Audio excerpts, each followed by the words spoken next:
Deuteronomy is a book about love. God's love for his people and the command for God's people to love him in return.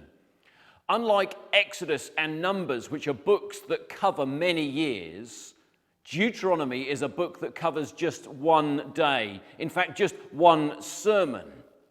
It's Moses' last sermon, and it's a sermon he preached to a new generation of God's people. The old generation has died in the wilderness. That's what the book of Numbers taught us. And the new generation will go in and enter the promised land. The book of Joshua will tell us about that. But before they enter the promised land, they need to be reminded of God's love for them, and they need to be called to love God in return.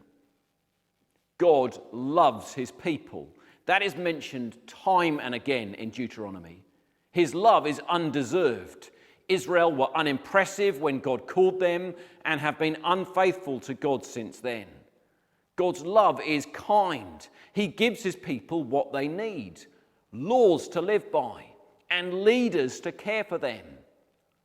So as you read through Deuteronomy, think about what it teaches us about God's greatest love for us, shown to us in Jesus, his Son. God commands his people to love him. The command to love God is summarized in the Shema. Hear, O Israel, the Lord our God, the Lord is one. Love the Lord your God with all your heart and with all your soul and with all your strength. This love is to be devoted, obedient, and exclusive. The command to love God is then fleshed out in the laws in Deuteronomy. Laws which make Israel radically different from their neighboring nations. Laws which will put God's glory on display for the nations to see as God's people love God. As you read the commands to love God, think about how they compare to Jesus' commands that he gives in the Sermon on the Mount.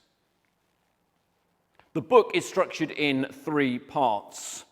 Chapters 1 to 11 map out the story of Israel from the Exodus to the present day, and then a call for God's people to be faithful to him.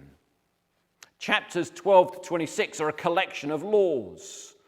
Laws about worship, laws about elders, kings, priests, and prophets. Laws about their life as a nation. Chapters 27 to 34 are Moses' final speech. His speech is urgent as he pleads with Israel to love God. It is disappointing because Moses knows they're going to fail, but it's a speech laced with hope because Moses knows that ultimately God will circumcise the hearts of his people, giving them the power they need to love him as they ought. Deuteronomy is a book about love, God's love for his people and the command for God's people to love him in return.